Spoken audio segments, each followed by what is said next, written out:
এখানে আমরা মায়ের খাইতে আসিনি, আমাদের বন্ধুত্বের জন্য আসছি। আর বন্ধুত্বের জন্য জীবনও দিতে পারি। তুই তো এসব বুঝবি না, তোকে বলে লাভ নেই।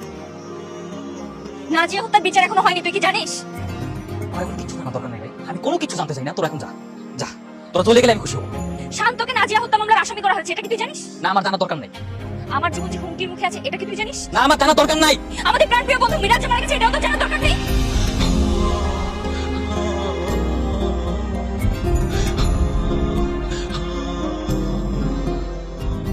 ওর কিছুই জানার দরকার নেই। শান্ত চল, আপনার ক্যাম্পাস ছেড়ে আমরা চলে যাচ্ছি, আপনি ভালো থাকবেন।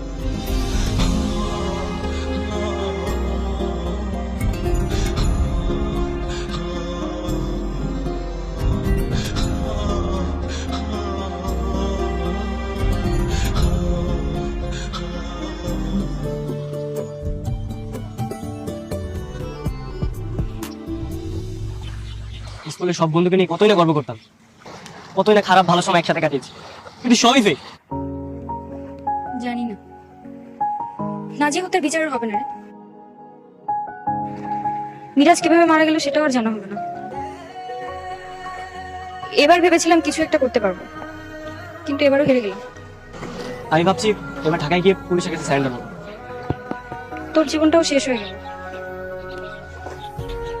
কিছুই করতে পারলাম না আমরা। আচ্ছা, রাতে ট্রেন কটায়? রাত 11টায়। ঠিক আছে, আমরা আজ রাতেই তবে ঢাকা ফিরছি।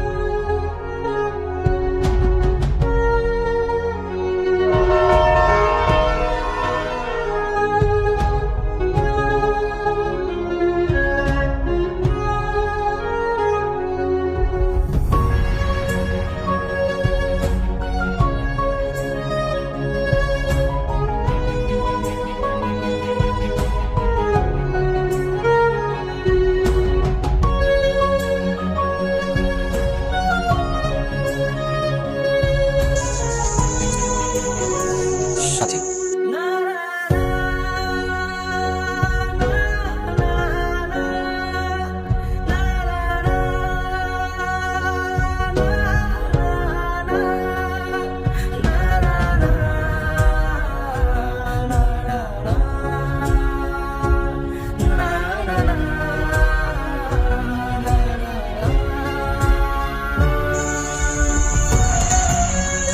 সরি, আমি কত চেষ্টার পরও তোদেরকে ইগনোর করতে পারিনি।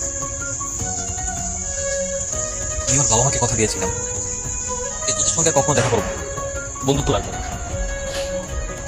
নাজিয়ার খুনির আমার বাবাকে মিথ্যা দুর্নীতির মামলায় ফাঁসিয়েছিল।